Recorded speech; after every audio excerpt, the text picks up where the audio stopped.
Rembrandt, I bought you a buyer for your new picture. This is the Marquis de Guancourt. He's just arrived from Paris, and he has a commission to buy art treasures for the Cardinal. Thank you.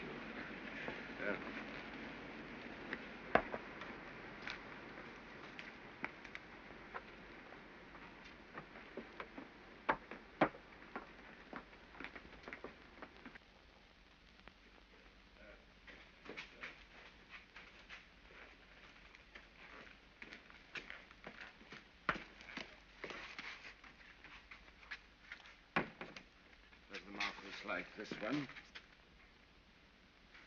The Holy Family in flight from Egypt.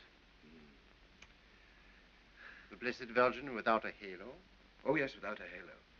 The sanctity comes from within. One isn't obliged to wear it on the head like a Flemish hat. I'll buy the picture. Will you accept 1,000 florins? Hendrika?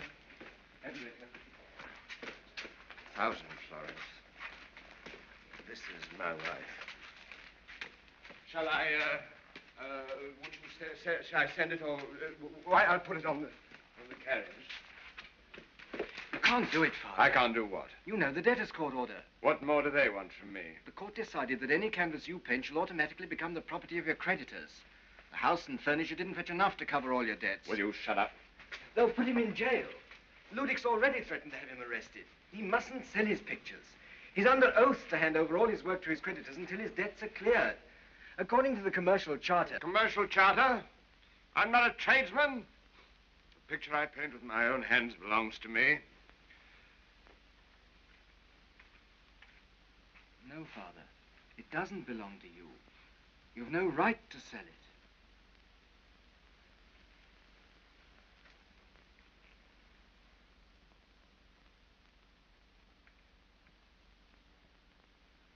I'm sorry. I should have been glad to buy the picture.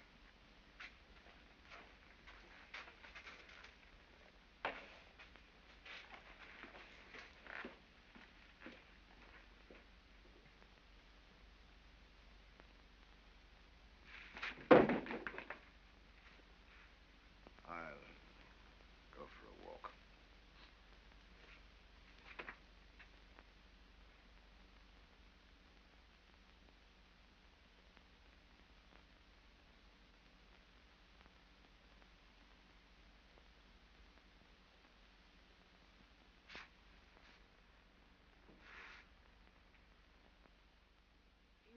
Explain to me, Titus. Why don't his pictures belong to him anymore? Listen, Hendrika. I'll give you an example. Imagine that the fisherman owes money that he can't pay. If he catches fish and takes it to the market, he's not allowed to offer it for sale. According to the law, he has to hand it over to his creditors. Watch me, fine little fellow. You haven't paid your taxes. Therefore, any fish you catch are public property. That's the law in Holland. You let Jan Button alone. He's my assistant. I employ him, see? He gets his food and lodging from me, and any fish he catches are mine. There's a contract to prove it. You can't arrest me for selling fish, old dog's face.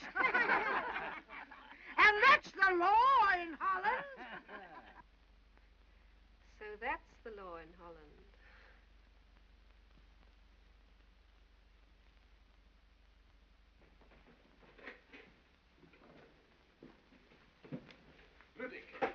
Ludwig. You go on as if nothing had happened. You go upstairs. I'll deal with them. We'll run in here. What can I do for you, gentlemen? We represent the creditors to whom the painter Rembrandt owes money. Does that convey anything to you? I can't see what it has to do with me. You're breaking the law. These pictures you're offering for sale don't belong to you at all. Indeed. Everything that Rembrandt paints, draws, or otherwise commits to paper belongs to the creditors and must in law be handed over to them. I happen to know that you've already sold one picture to France for 1,000 florins. I suppose you realize that this is a criminal offense? If you're speaking of the painter Rembrandt von Rijn, this man is in my employ. I own the contract with him. He receives his food and lodging from me, and in return, whatever he chooses to paint becomes my property. Mine, gentlemen, not yours. You can't take anything from me. I don't owe you a brass farthing. That's the law in Holland. Can we see this so-called contract? There's nothing in the commercial charter. Commercial charter. She talks about the commercial charter. Why, the woman can't read or write. Why should I? I have a partner who's well educated, title. And my partner. We'd better go to the painter himself. Where are you going? See Rembrandt von Rijn. I don't allow my servants to receive visitors during working hours, and he works 24 hours a day. This is trickery. She's the painter's wife, the mother of his child. What belongs to her belongs to him. She's no right to make any bargain with him. I'm going to the court. I'd advise him to see my lawyer first. He drew up the contract. It may save you a walk. Ah, hold your tongue.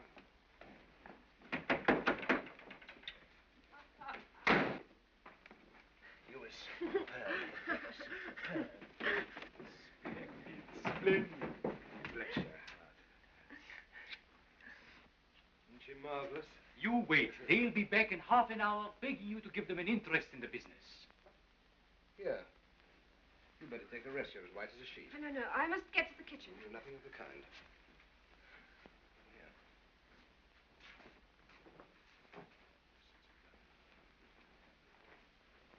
What do you employ me for if I'm not to cook for you? I've heard it said that painters are good cooks. It's part of our trade. I learned cooking when I was an apprentice. But we're having goose. And do you think I don't know how to cook a goose? Now, come on, Manasseh. You help me with the apples and the chestnuts. You stay there and rest. Come on, Manasseh.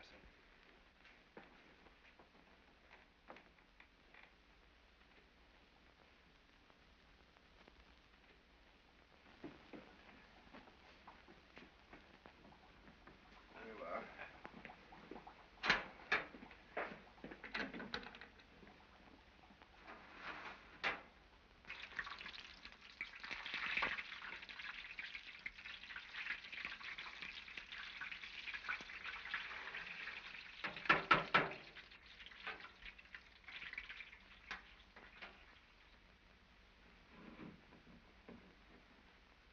You're very handy with the pots and pans. I spent a lot of my life alone.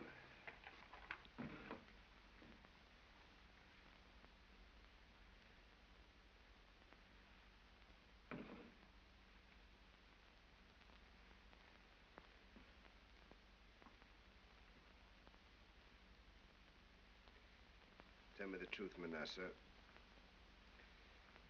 How long will Hendrika live?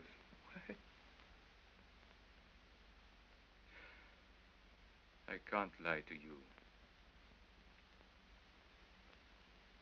How long? That is in God's hands.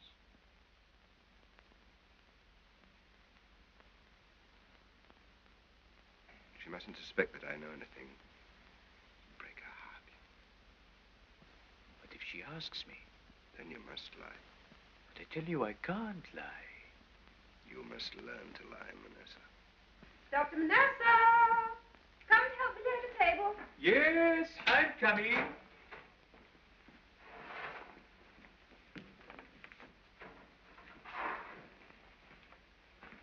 Hurry up with the table. The goose is nearly done.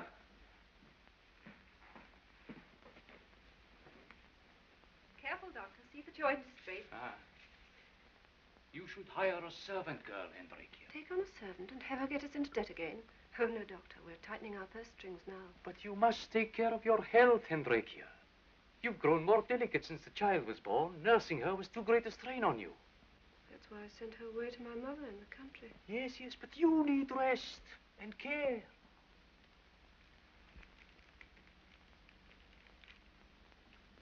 Doctor, I shall go when my task is done. Not sooner, not later. Would you do something to help me? If it's possible. He mustn't know about me. These good times mustn't be spoiled for him. You don't think he suspects, do you? No. The goose. Ah. Siders! Siders! The goose! Sit down. Sit down, everybody.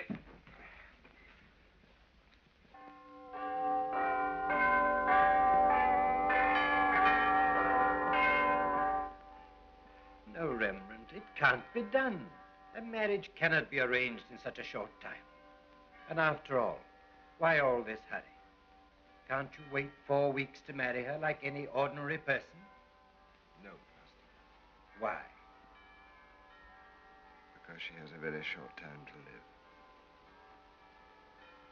I want to make her happy before she dies. Have you disposed of all the obstacles that stood in the way of your marriage? Oh, yes, my son is of age now. I don't need any money. I'll try to arrange it as quickly as I can. Could it be managed next Sunday? Well, She's so little time. very well. I'll see that it's arranged at once.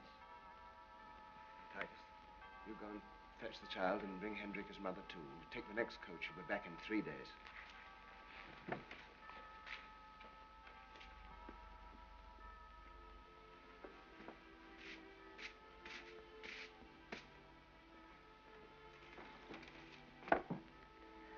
You mustn't work. You must rest. You look tired. Where's Titus? Titus is with his young bride. He'll be leaving us soon, and we shall be left alone. You like that? And the baby. You miss her? She's being well cared for in the country. But I thought perhaps next summer I could have her back again. Yes. Next summer. What have you got on that dress for? Oh, I thought you wanted to finish the picture. It's Sunday. Oh, yes, we must finish the picture.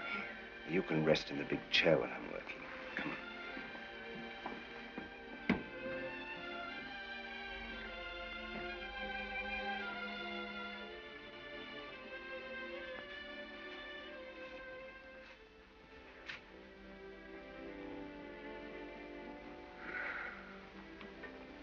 It's just like the first time. The house was empty and we were alone.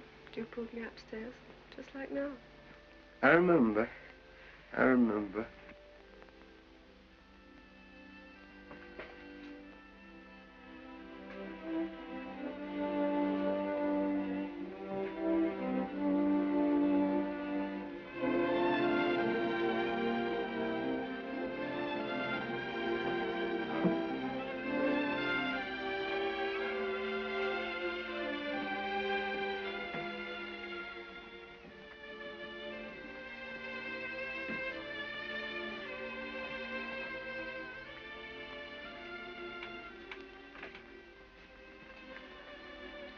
You needn't be shy. I'm not looking at you as a man looks. I'm a painter. That's what I said.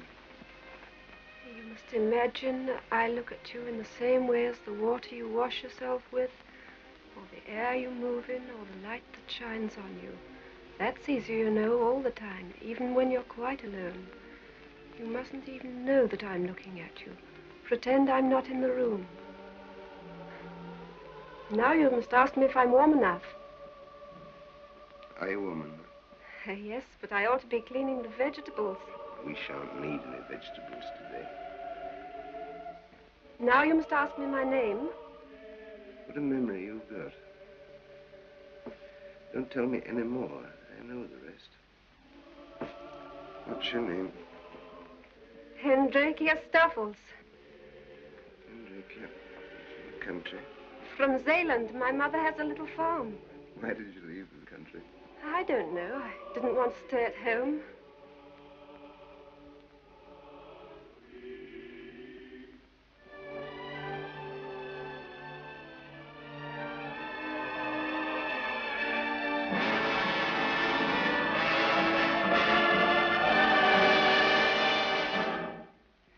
Well, you know how glad I am you came, Hendrik.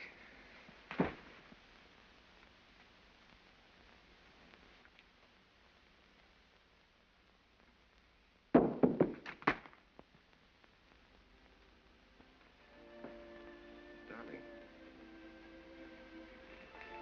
Sweetheart. Hendrika!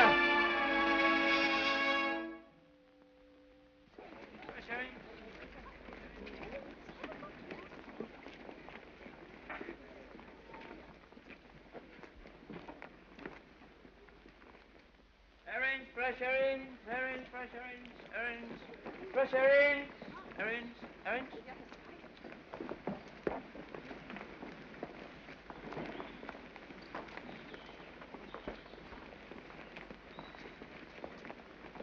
How much are you charging this morning, the Lord Fishmonger? The same as I charged yesterday evening. 1 heller, Your Royal Highness.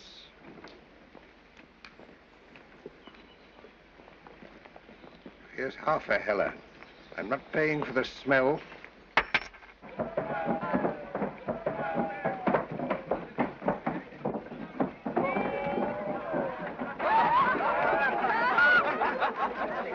Well, here we are, a full moon bodega. I'm paying for everybody. And anyone who leaves before the new moon rises is no longer a friend of mine. Gerard, you're a prince. He sold his first picture this morning and he wants to spend it all at once. There's genius for you. For anybody who's afraid to squander the first 100 florins he earns doesn't deserve to earn any more. Hi, coachman, unharness the horses. Come on in with us. Come on, Phoebe.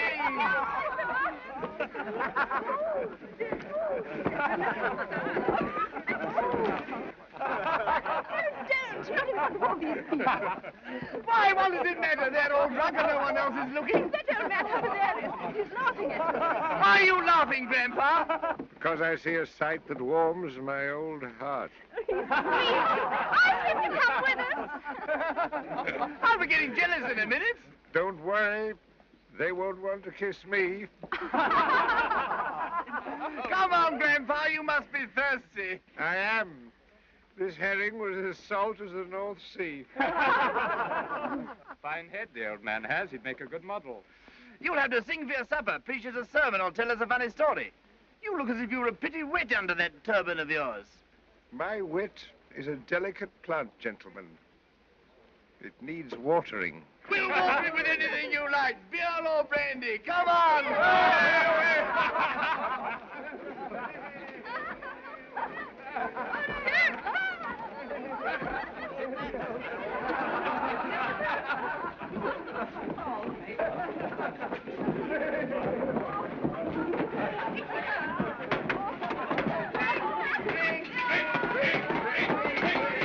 A toast, Mullins, to beauty, to woman. To youth, to love, to money.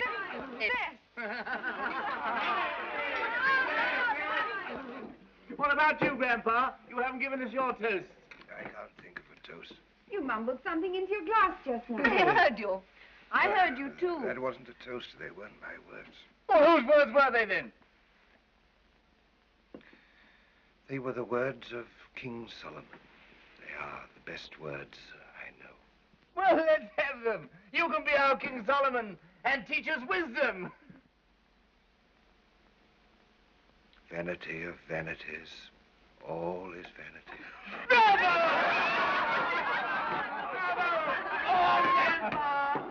I have seen all the works that are done under the sun, and behold, all is vanity and vexation of spirit. Come on! For in much wisdom is much grief, and he that increaseth knowledge increaseth sorrow. Wherefore I perceive that there is nothing better than that a man shall rejoice in his own works, for that is his portion.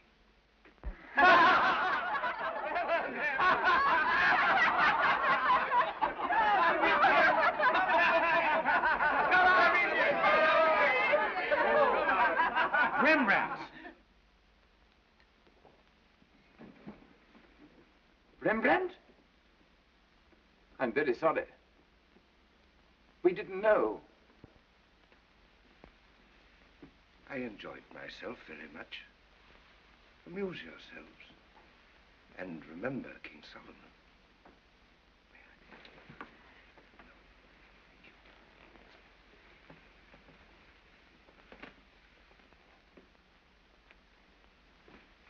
Good night, children.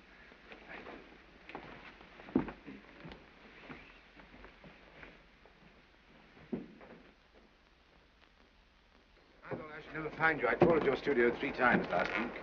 Yes, I know. I was busy. I've just started a new portrait of myself. Oh, I see. I just wanted to find out if you had enough to eat. Shall I come back now? No, I can manage, but if you happen to have a spare florin. Oh, of course, Here. Take this. No, 5. No, nonsense, nonsense. But mind you spend it on food now. Of course, of course. You know, you better go straight to the butcher's. You're not looking well, master. That's the light. You needn't worry about me. I'm quite all right. You're a good lad, Fabricius. Well, go along to this place here. The meat there is good and cheap. Oh, yes. I'll go to the butcher's. Yes.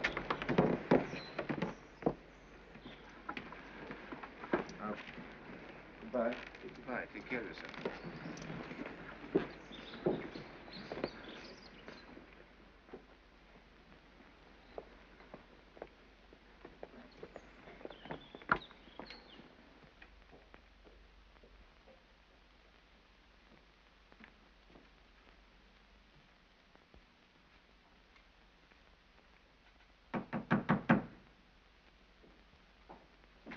Get out of here!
Vanity of vanities, all is vanity.